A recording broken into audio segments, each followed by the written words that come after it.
You're listening to the Reed Fletcher podcast. I'm here with Ty Fox. Yep. Just as far as an intro to you, what's your job title? I mean, give me a little bit of a sense for people who don't know you. So yeah, Ty Fox. Grew up in Lehigh, Utah. That's how Reed and I actually know each other.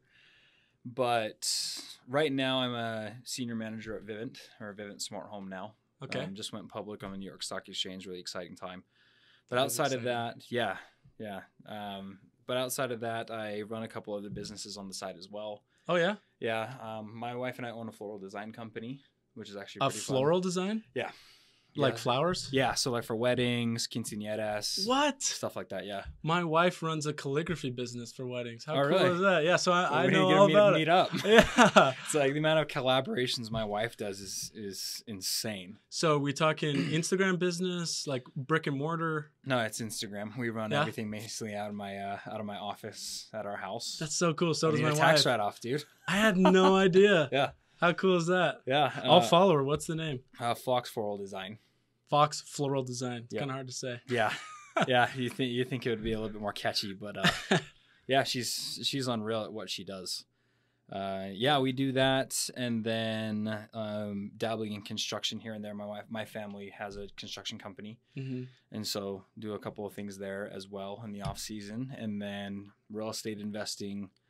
Kind of all over the board. I kind of wish I had a little bit more. Jack of all trades. Right? Yeah. It's like I have my cash cow, but I love venturing into a bunch of different stuff. I can't necessarily. I'm passionate about one thing or another. Sure. It's growth, excitement in the industry. It doesn't really matter what industry it is. Yeah. And from that point on, kind of just depends on if you have a little bit of a niche, you can go hammer out and go from there. Yeah, so I have noticed this both with myself and a lot of people I've met in this type of industry, is that it is hard to describe, like, oh, what is it that you like? Like, well, I don't know. Like, I like progress. I like investing. I like improving. But my friends who aren't in the industry or kind of do other things, it's easier for them to say. They're like, oh yeah, like I do architecture. That's it. But I've noticed with kind of people with your same type of mindset, kind of more entrepreneurial mindset, it's almost the business for the sake of it being a business rather than like what exact type of business it is. You know what I mean? Yeah.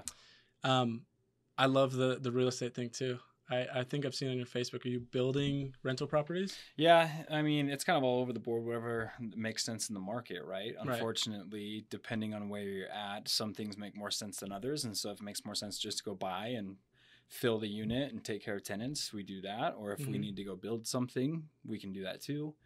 It just depends on what opportunities are thrown your way and be able to call an audible of like, hey, this is the situation. This is where we're at. This is the amount of money we're working with. Do we need to go external, internal, whatever it is, right? Yeah. But just having the ability to, like I said, call an audible with whatever circumstance you're given your deck of cards, and you make the best of it what you can. Yeah, dang.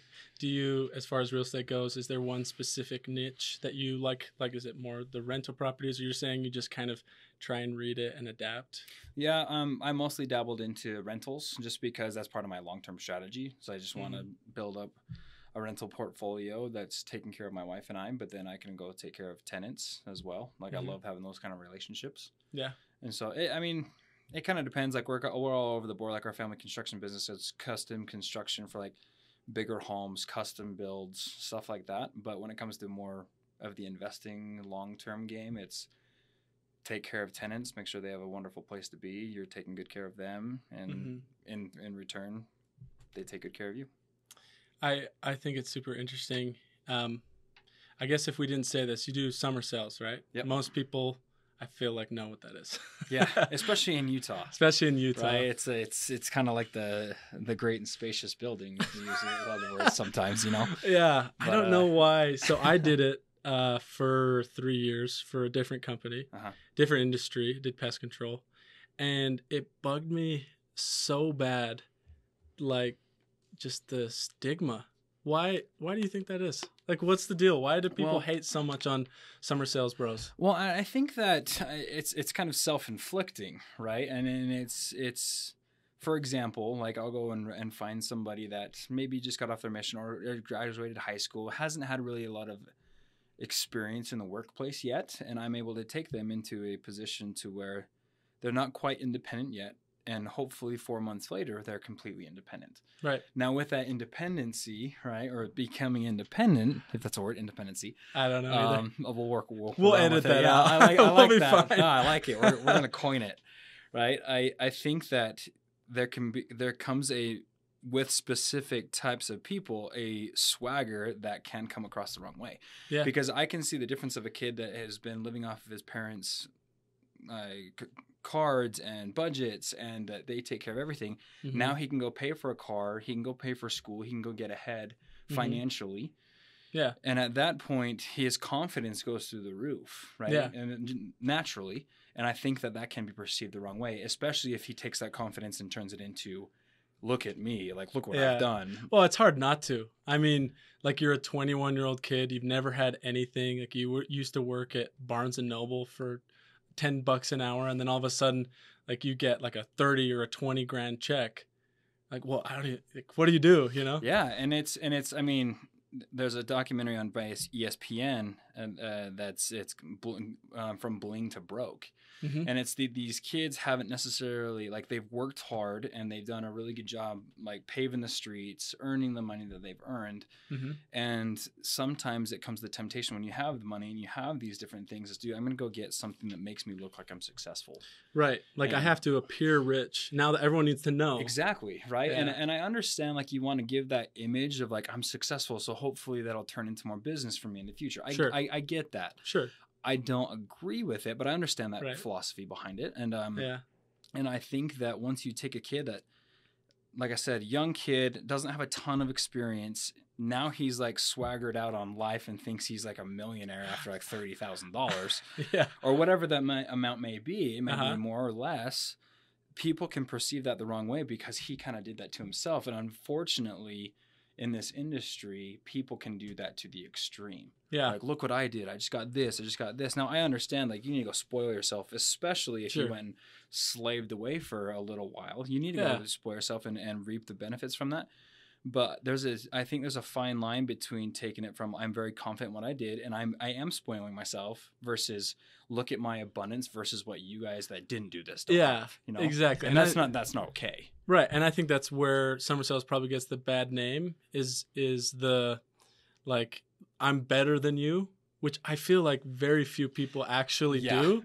But the ones that do give it are really loud. Yeah. You know? And it's like, it's the voiced minority is louder than the majority, right? You have, I bet, the 10% of the dudes speak louder than the rest of the 90. Yeah. Which is really funny because if I were to select business partners in the future, I'd choose from the 90. Oh, yeah. Right? Like, if you, in my office, we kind of take pride in ourselves as being the dudes who don't belong at a door-to-door company, especially Vivint, right? It's like, when you think of a stereotypical salesman it's like Vasa gym junkie, lifted truck, which is actually ironic because I go to Vasa out of a truck. So I say this knowing that other people, right? I'm not part of the 10%. No, but at the same time, like, it's kind of ridiculous that those people speak louder. Yeah.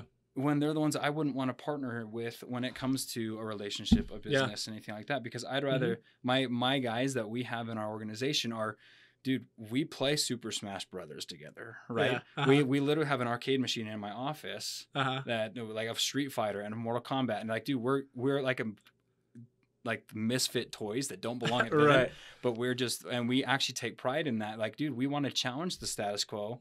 I want to take my dudes that, like, we have one kid that's kind of a little bit more socially awkward, one of the smartest kids I've ever met, incredibly detailed in everything he does. Just works super hard, makes really good money, but you would never guess that he ever worked at Vivint because of the perception of what that is. Or even, not doesn't have to be Vivint, it could be any door-to-door industry, because they kind of tentatively belong everywhere else too. Oh, no, totally. And I noticed something with my own teams that, like, you're on a team, it doesn't take long if you just manage everyone to kind of realize who's going to do well and who's not going to do as well. Yeah. And when I started, I always thought that it was going to be those big showy guys that did well. My first summer, Yeah. You know, like this guy, he's wearing Lulu shorts. I do own Lulu shorts, so it's So okay. we're part of the problem. I am part of the problem. I'm just saying. Like, I remember there's these two guys my first summer came out, like blonde, tall, Lulu shorts, like fake tan, flat brimmed hat, fake tan, super white teeth, and like not even anything negative about that. That's not what I'm trying to say, but like I assumed because they were kind of the caricature that I had seen, that they were the ones that did really well. Mm-hmm. But I noticed the guys who actually did well were usually just like very systematic, very disciplined. A lot of times they just gave like a kind of a dad vibe for whatever reason. And no one would think that they were the most successful ones. Yeah. Like, I'm sure you probably hear like a lot intercompany, like, you know, like Brigham Lindsay from Aptiv. I don't. Again, I stopped selling a couple of years ago, so I don't really know what's going on now, but he was like our top guy. Cool. And he is just like, again, this is going to sound mean. He probably will never hear this, but he just looks like a dad. He's just like a normal. Yeah. He's not cocky. You're like, wait, what?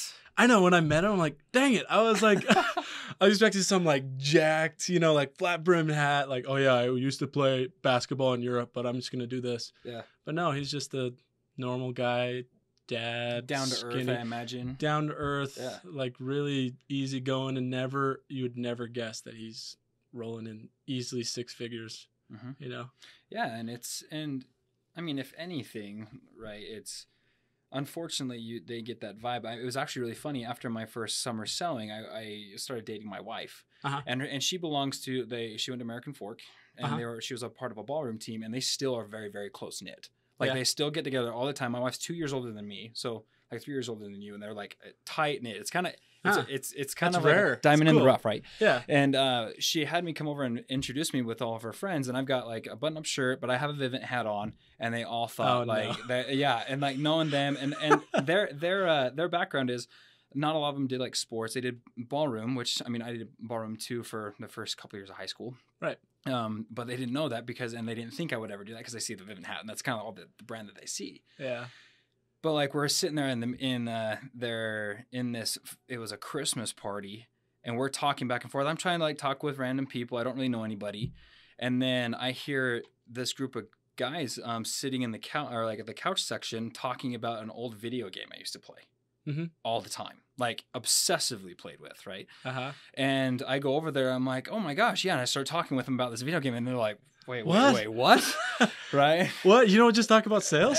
Yeah, right? It's like, and it was kind of cool because I connected with them on a completely different level and vice versa. Yeah. And we still play together today. That's awesome. Like we play different things, and every Thursday night we spend about an hour and a half, 2 hours, and we just game and spend time together. Yeah. And it's funny that you can find people of all walks of life, but you can find one thing that you see eye to eye on. Totally. And it's almost like everything else is like, hey, because they see eye to eye with me on this, I know I'm not going to agree. And I know that prejudgment is kind of a bad thing in this regard. But dude, that one thing is really kind of all that matters when you want to build a relationship and grow and learn from each other, because at that point you have something on common ground. Yeah, totally. It's cool. One of my favorite things is, maybe I should point this towards myself. Oh yeah, it sounds way better. One of my favorite things is when people kind of assume a certain stereotype about you and they find out something totally different. I've had the reverse happen. So I've had that happen as well, where I show up to something like in gym wear or like summer sales wear, and they assume that I'm a certain way. Yeah. There's nothing wrong with that. But the opposites also happen, where I've been around gym people or summer sales people like right after school or something, or I don't know, some situation where they wouldn't assume that I would, know anything about that. Like one that I just had this morning, actually. I was with a group of people, and a bunch of them were talking about like traveling or something, because they were all from these crazy countries. And I was kind of like the one who didn't fit in, because I haven't been to that many places. And they start speaking Portuguese. I served my mission in Brazil. Oh, so I start speaking Portuguese to them, and they're like, what? Yeah. We judged you in a half a second to be just a gringo, but now you kind of surprise us. That's kind of fun. Yeah. And And it's unfortunate that we have those perceptions, and it's human, right? Like I Right. do that, you probably do that. It's like when you Yeah. see something, Oh, totally. even sometimes I'll go to the gym, right? I pride myself in wanting to take care of my body, Right. but I'm not going to be the dude that's wearing like the chopped down sleeves with my nipples Right. showing. Like I'm not like gains. Yeah, and I mean, dude, that's the life that they live, and that's Yeah. awesome, dude. And if they love that, dude, let them be them. But I think it's interesting that I even go there and I will prejudge people there, and that's my fault. That's I need to stop that. Yeah, because I'm no better than when I walked into a room full of nerds, right? And then I was one of them. Yeah, you know what I mean? Yeah. Well, this is just a theory. Maybe this isn't true at all, but I kind of feel like maybe it's like a primal like survival instinct, because I imagine way back in the day when we were cavemen and cavewomen. Okay, I was trying to see if I forgot the timer. I'm good. Way back in the day when we were cavemen and cavewomen, and you walk into like a different tribe, and everyone is like, "Well, is this guy going to plunder our village? Like, is he going to try and kill us?" And so I think, especially as guys, we have like a territorial instinct. It's like, are these friends or foe? Mm-hmm. You know, I don't know how many times like I'd be wearing my Aptive, which is the other summer sales company. Gear. And then like someone will come in from Vivint or from Hawks or some other company, and then you instantly have like a tension. Yeah, right? Which is silly. Which you have something so common. Yeah, you should be like close. Yeah, exactly, and you don't exploit that, and it's incredibly unfortunate. But at the same time, like I said, the 10% of people that went and did it created this vibe that almost makes it that way. Even the territorial vibe of this industry even worse. Yeah. Right? Because it's like, dude, he sells that. He's probably a douche. I don't want to talk to that guy. Yeah. Because he's probably going to either try to sell me on the dream of like summer sales. Yeah. Try to recruit me. It's like, and most of the people that I hang around with here, you'd be surprised that their best friends that they have, a lot of them actually, none of them work at Vivint. Right. And it's nice. they have a life outside of that. But unfortunately, those are the ones that aren't speaking louder than the 10%, because those 10% are really loud. Yeah. What do you think is the thing that people most commonly misunderstand about you? Not in a negative way even. Like, what do you think people think about you or don't know about you that would surprise them the most? Does that make sense? Yeah. I actually, the other day, I was talking with my wife, and she was mentioning that my mother-in-law, like between my wife and my mother-in-law, I post a lot of stuff on social media. I've always been on Facebook, but I've been getting more, and I had some inspiration from a coworker of mine at Vivint, that he's like, dude, just go try to influence people more. Just spread your wings a little bit. Yeah. And I was like, yeah, like I talk to a lot of people. I have a pretty decent influence on Facebook, but on social media, I was like, I want to start inspiring people to do things a little bit differently, or thinking a little bit differently. Or even if they don't think differently, understand that other people think differently. Yeah. No, exactly. Expose them to different viewpoints. Right. I mean, we're in a political tornado fire right now, right? And it's like, and unfortunately, instead of trying to seek to understand the other side, you need to stand your ground. It's and I understand that's an important picture, but you need to also seek wisdom in the opposites, right? Absolutely. And that being said, I've been posting a lot of stuff, and we went to Disney World with my family, and it was cool because of the decisions that my wife and I have gone through. Yeah. And we've been through some hard times, right? To make it to where we're at. I was able, from my investment income and my residual income, make more money when I was gone than when I was here. Yeah, and but I was posting something, and I think that, to a long-winded answer to your question, is I think that sometimes people, and my mother-in-law included, will think like, oh, like you probably shouldn't expose that information. Like, you sound like you're bragging. And it's not necessarily that I don't want people to think that way about me at all. Like, and people who know me, I understand that I am confident in what I do. Right.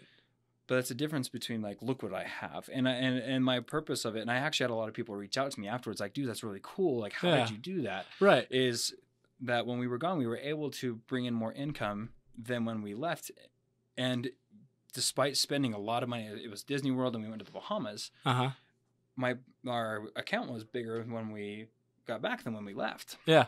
And it was really unique in the sense that, and I had like a like a come to Jesus meeting, right? Like kind of like a self-reflection of like, that's really cool. Yeah. Oh yeah. Not necessarily that it's like, oh, look at this. It's like, no, people need to know that there are unconventional ways to make this happen sooner than they think. And unfortunately, that can come across as, and maybe it was the way I worded it, it had not intention at all of like, look, he's bragging. Right. And I just want people to think like, hey, you know what? No matter where you're at, you can always, a year from now, it's crazy the different changes that can be made to where you can go on a vacation to across the world or whatever, and then have the know-how, have the experience, have the systems in place to make it so when you get back, you're in a better position. Yeah, I think too many people see it as bragging when, to be honest, it's informative a lot of the time.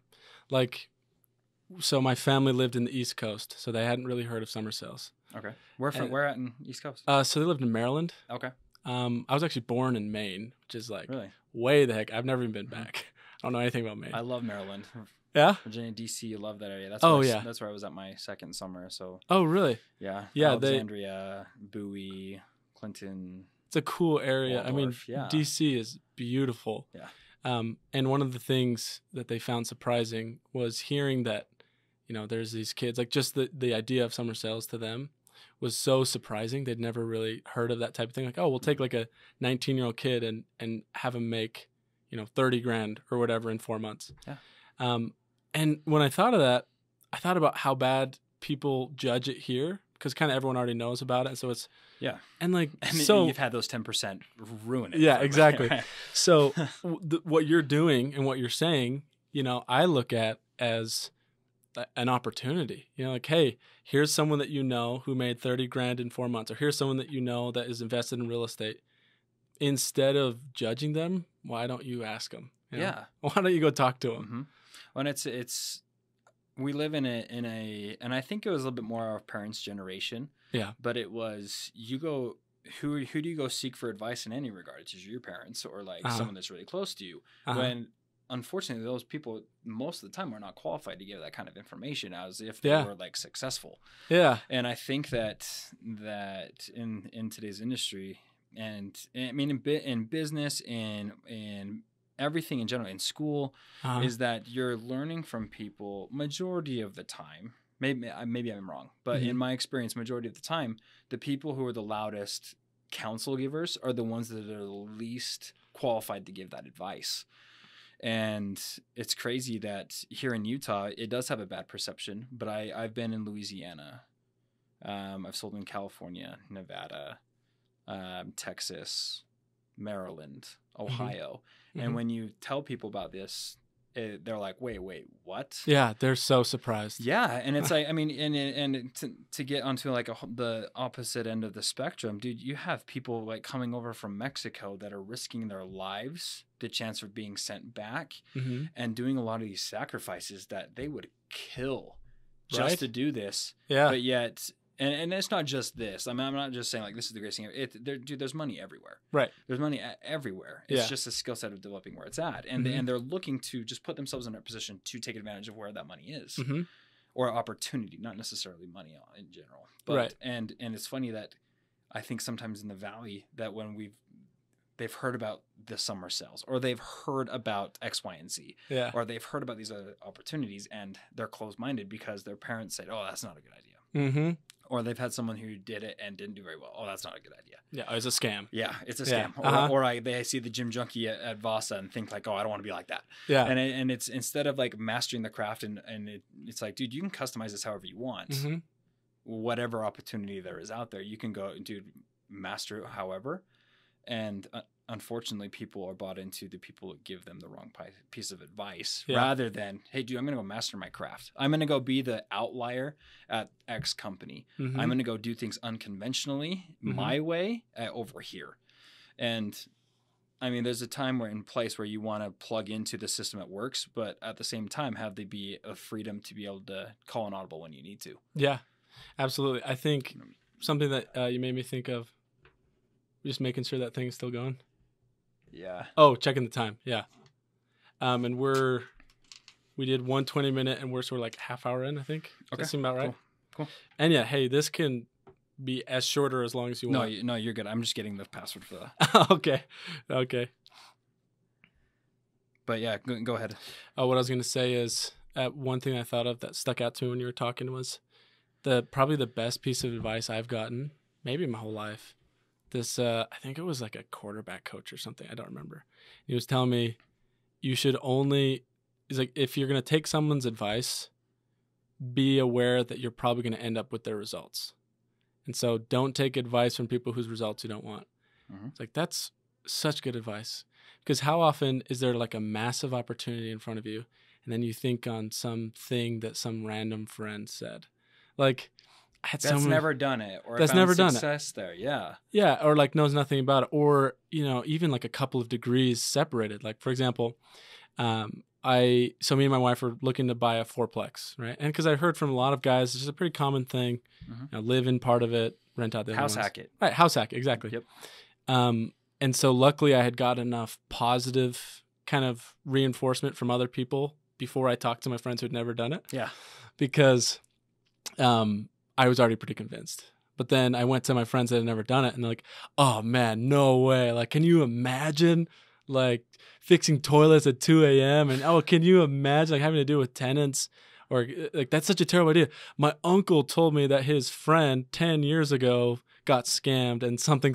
Yeah. I'm like, okay, so I'm believing you through your uncle, through a friend 10 years ago, but none of you have ever actually done it. Yep. And that just drives me crazy. Yeah, well, and it scares people to stop going out there and having the courage just to go try. Mm-hmm. Because, dude, go get the fourplex. Go get something. And if it ends up horrible, at least it's a lesson learned. Right. And at least you're paying for that education. The more you can not have to pay for that education through people that were successful. Right. Yeah. Right? It's always better. Mm-hmm. But don't take that as own your L's, your losses, as much as you own your W's. Mm-hmm. And it's funny that the people that are giving that kind of advice are like, no, don't take that. From my experience, have been the ones who are really easy to own their W's. Yes. But they don't own their L's. Uh-huh. But they're easy. It's easy to point out everyone else's L's. Yeah. And it's unfortunate that we sometimes default to asking for those people for advice when they do what you said was perfect. It's like, dude, are they where I want to be in that aspect of life? If not, then probably not qualified to give that information. Right. And not only that, it's one, we ask for their advice, and then two, and maybe even more damaging, we ask for their validation, after the fact. Yeah. Where it's like, for example, let's use this podcast as an example. The reason, so my wife bought me the microphone last Christmas. So not just barely, but like a year and whatever, 3 months. And I didn't do it for a whole year, even though it's something that's always been interesting to me.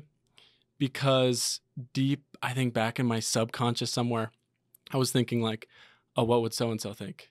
Or what would so-and-so think? These people who, one, probably don't give a crap about what I do or not. And then, like, two, why should I care? Why are we seeking validation from these people in our life who don't always want the best thing? Now, I understand it's not like everyone has bad intentions. Even people that give you bad advice, a lot of times it's with good intentions.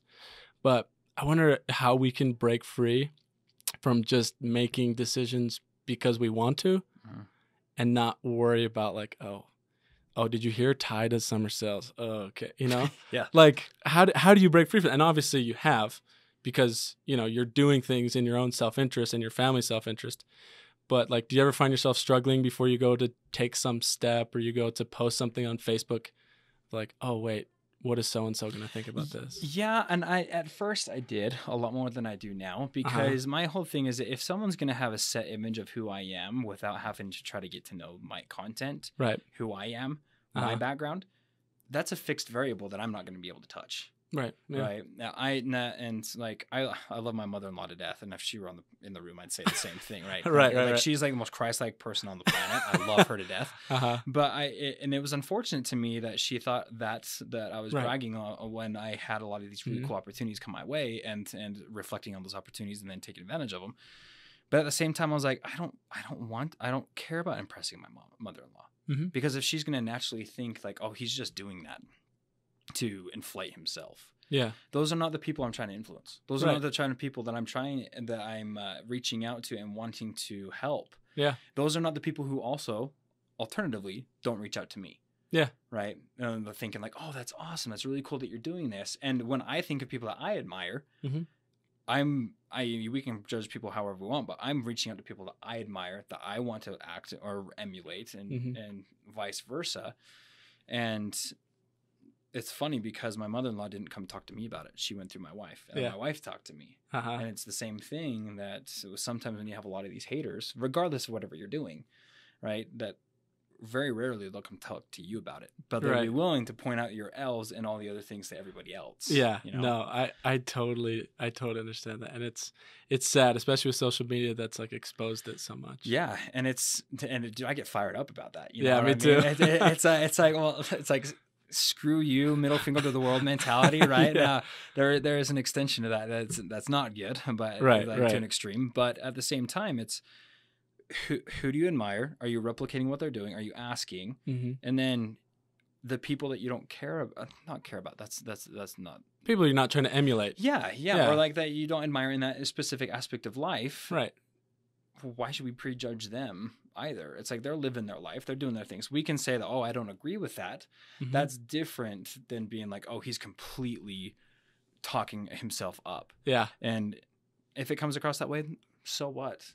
But those are not the people we're trying to reach out to. Like and a podcast, like the people you're reaching out to are the people who are wanting to seek more. People who listen to podcasts are the ones who want to know more about what they don't know. Yeah, exactly. Right? It's educational. And if people are so close-minded that they don't want to, they would rather listen to the music in their car.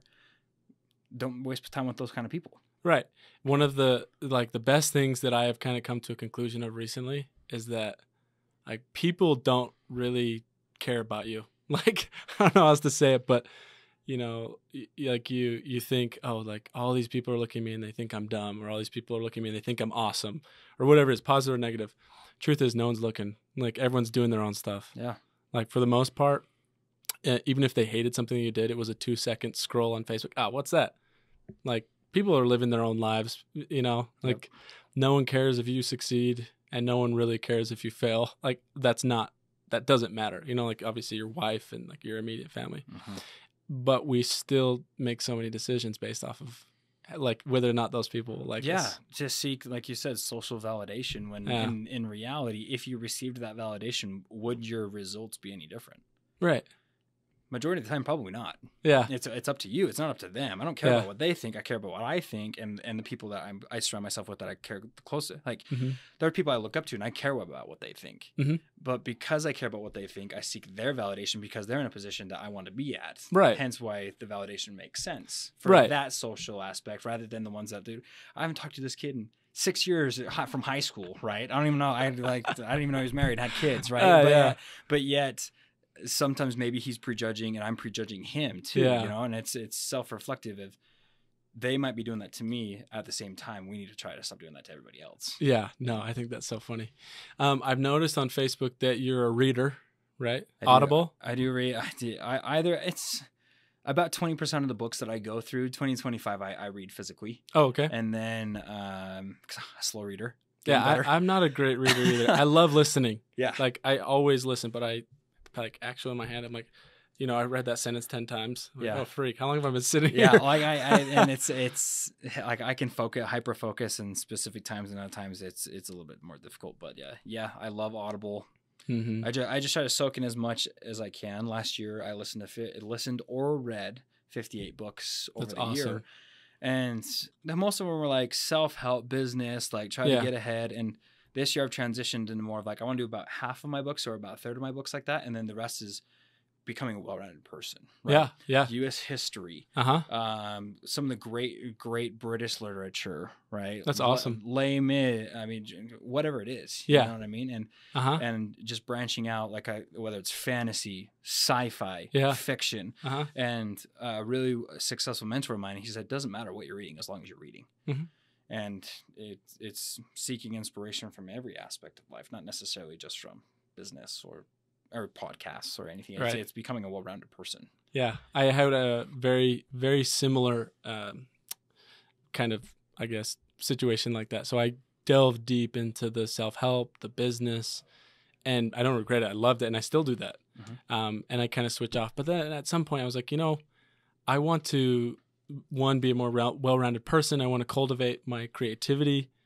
I also want to kind of understand the way my mind works. Like I want to be up to date on history. So I've done something similar to that as well. I'm reading Sapiens. You heard of that? It's been recommended to me like a million times. I just started it, but it's called Sapiens: A Brief History of Mankind. I was like, that's interesting. That's cool. I started reading it, and all of a sudden I'm like, whoa, like all these thoughts, like my mind is branching out, thinking about like, oh my gosh, like the Neanderthals might have been just like us if they, like all these weird things you never think about.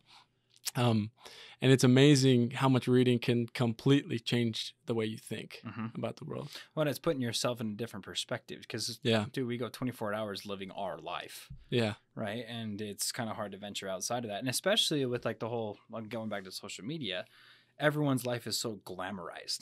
Right? Yeah. It's almost like the posting of the experience is better than the experience itself, right? Yeah. And it's you didn't get a picture of that? It's like we weren't there. Like, look at this food. And it's funny because like I'll pull out my picture. I'm like, look at this food. Like, and so it's crazy that alternatively books kind of expound that rather than like, hey, let me live this amazing life and take this picture. It's let me live the amazing life of so-and-so, even if it's like a fake character, right? Yeah. It's like, dude, Lord of the Rings is my jam. Yeah. I love Harry Potter, love Lord of the Rings, dude, I literally have like a lightsaber and like perfect and all this other fun stuff in my office, geek stuff, right? Because I'm so emotionally connected to a story of someone that's not even real. Yeah. But that doesn't mean you can't learn lessons and just get a little bit of a broader perspective of even through the author's eyes of what would I do in that situation, or seek inspiration of like Frodo going through to Mordor, right? It's like, if he can do it, I can do this, right? It's like it's a weird backwards inspiration. He's only 4 feet tall, like I can handle this. Yeah, it's like my feet are prettier than his. I know I can do it. And like creating that balance of, yes, you need to go dive into who you truly are. But the more you learn about other people, the more that you will learn about who you are and who you want to become. Yeah. And you surprise yourself with the people you can empathize with. Like when I'm reading a book, have you read Can't Hurt Me? Oh, I've seen it. It's like that Marine. Yes. Yeah. David Goggins. A bunch of my colleagues have read that. I need to read it. It's crazy. And I kind of found out on a whim. I don't really remember, but I remember reading it, and like his life is, long story short, he has like the hardest life ever. Right? He was the only black kid in a really racist community. He was beat. His stepdad died, like his stepbrother died or something like that. It was like a million terrible things. And I was thinking as I was reading it, man, my life is so easy. I have nothing in common with this guy, but I can really empathize with him regardless. I think we want connection, and that's why I think so many people like reading, is because you are inside of someone's mind. It's like the most intimate connection. Like, this is what they're thinking. Yeah. And so reading that, I felt that like, wow, like, I don't even know this guy, but I want him to succeed. Like I'm rooting for him. It's kind of, or Frodo, like he's not even real. Yeah. It's like judge me when you've walked a mile in my shoes. We're never going to be able to do that. Right. But the closest we can is living that perspective as long as they have, or try to, right? Yeah. As much as like a glimpse, or just reading a book, or whatever that is, it gives you a little bit of an enlightenment of like, yeah, I need to change. Not necessarily that they need, or what, they should have done this. It's like, okay, what should I do? What can I learn from this? And how can I affect other people positively from what I've learned from this? Yeah, absolutely.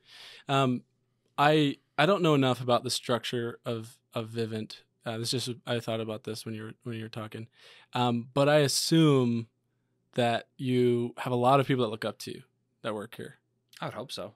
There's a lot of people that, whether it's in Vivint or Aptive or any summer sales or even sales company, someone just starting out that wants to be where you are, specifically, I guess, with recruiting, rather than with actual selling, because it can be like very technical. I mean, obviously you can give tons of advice on that for days.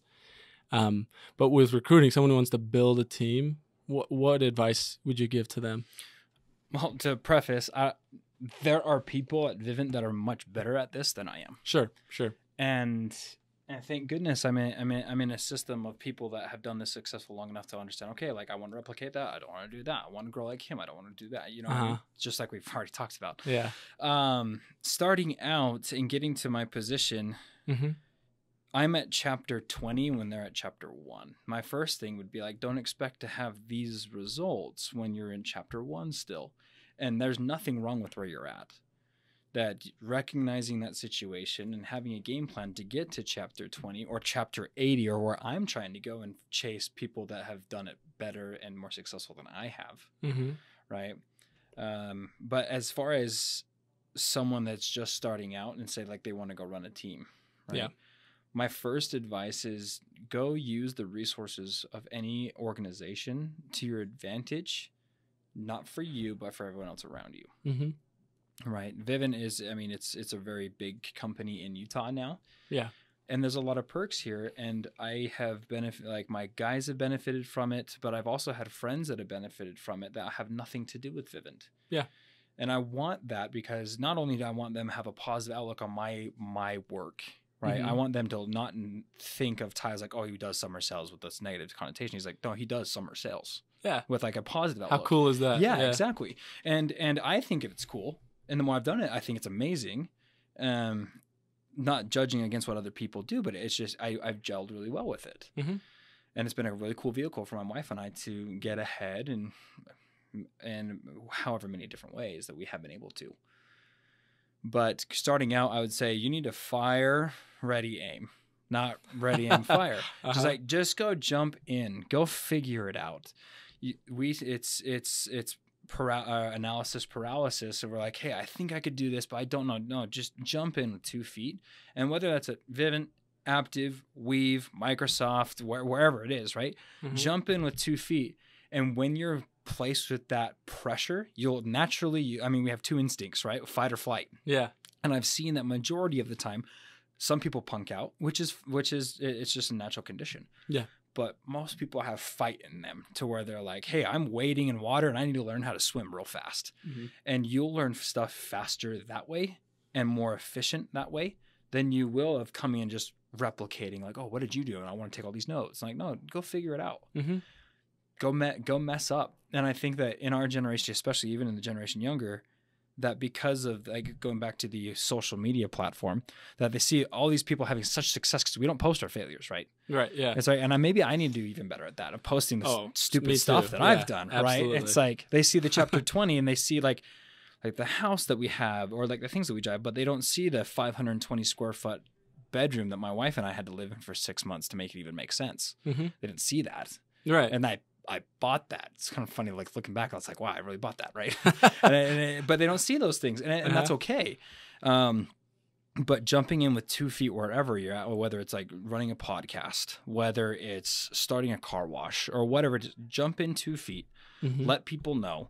So that way, worst case scenario, if crap hits the fan, at least you have somewhat of a base and you have a little bit of experience rather than, oh, I've read a lot about it. Or, hey, I've talked to a lot of people about it, but I've never personally done it. Yeah. I have friends like that are, for example, like I think they call it entrepreneur a lot. The entrepreneur. That's good. I've never heard of that. People that like full of ideas. It's a great skill, to like have ideas and to talk. And I commend them for that. But, a year passes and then it's like, oh my gosh, like I got this sick idea. I'm going to do this big thing. Yeah. And then another year passes. And then eventually you realize that those people they don't really have the engine.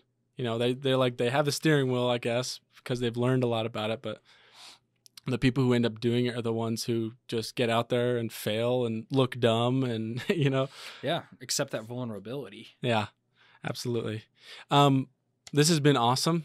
Thank you for coming on. I think, and you have a kid, don't you? Yeah.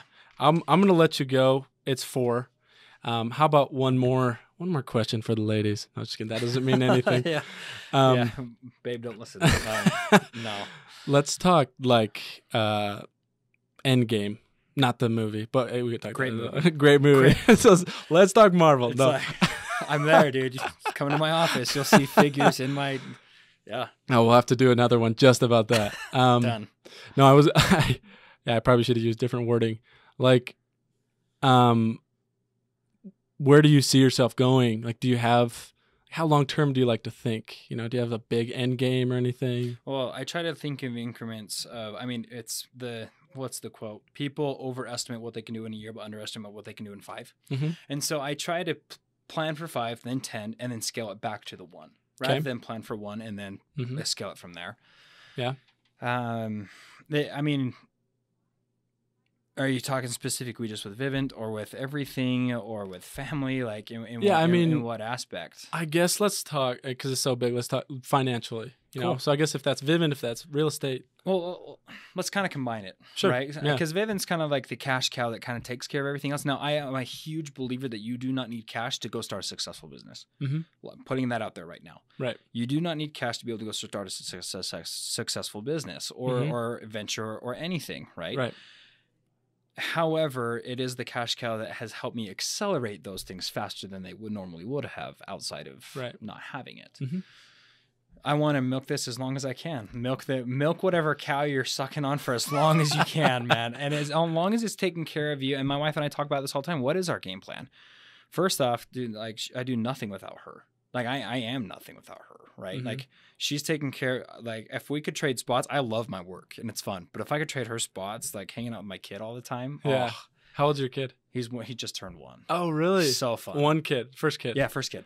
Wow. Yeah, and it was crazy because when we backstory, my wife was pregnant. She gave birth to him, and there was something wrong with her femoral nerves in her legs, and she couldn't walk for 7 months after she gave birth. Are you serious? Yeah.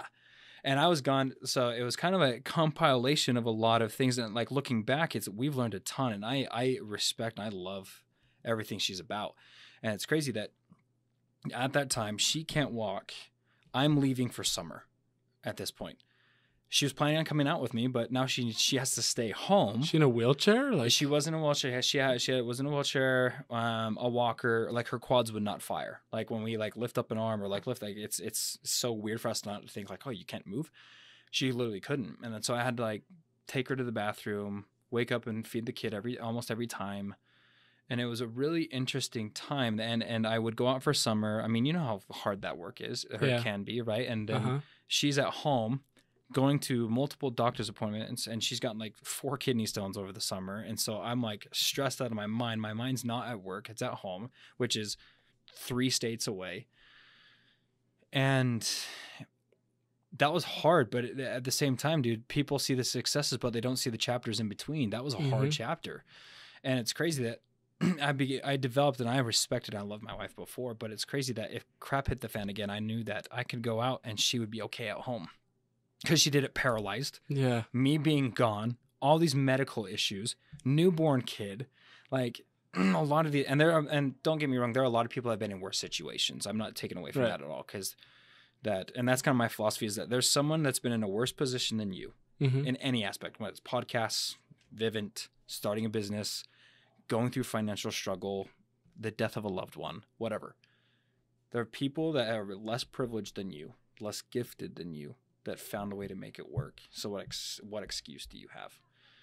And we kind of took that to heart. My wife and I, like, this is hard, but we are actually incredibly blessed, or fortunate, if you want to use like churchy words, right?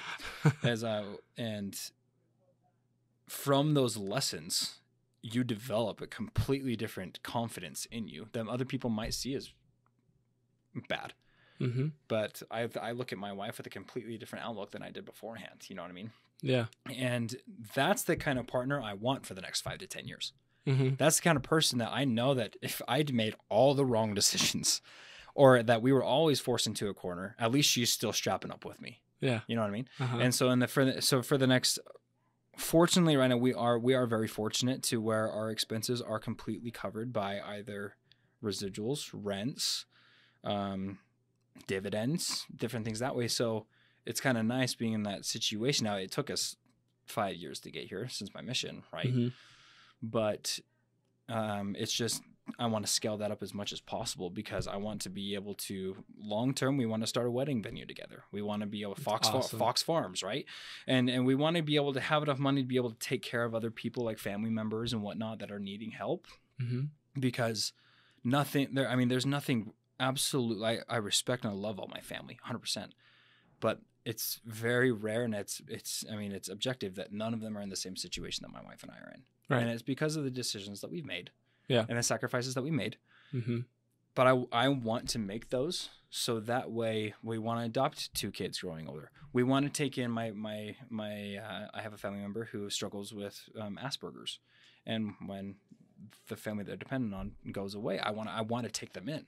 And there's more than just us, you know what I mean?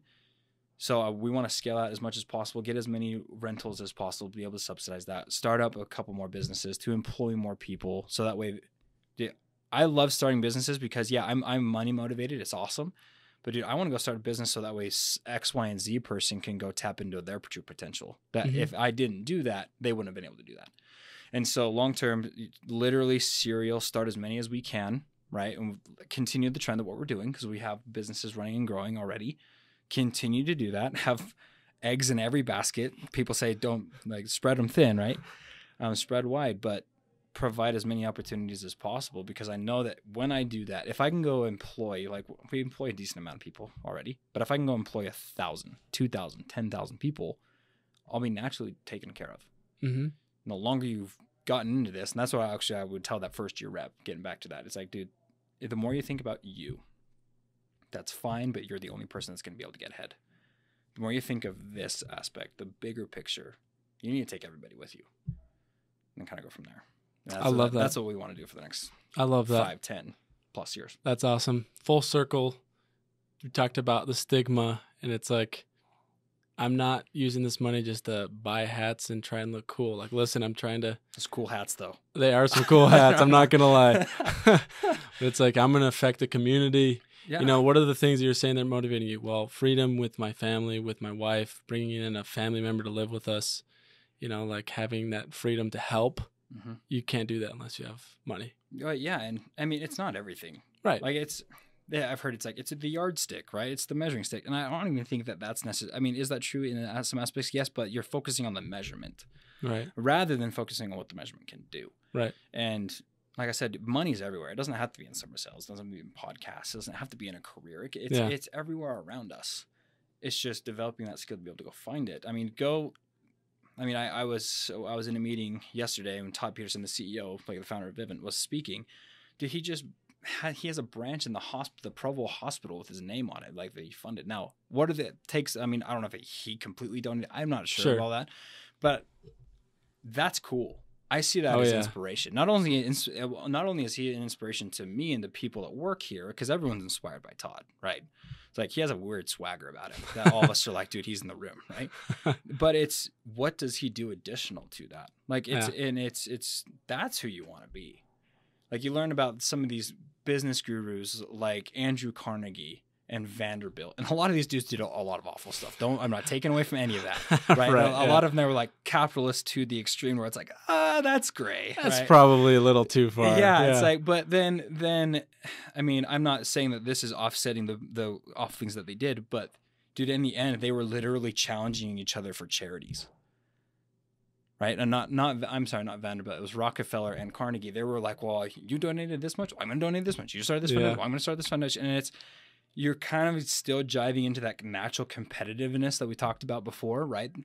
But in a completely different way, where it's extrinsic rather than intrinsic. It's not about me.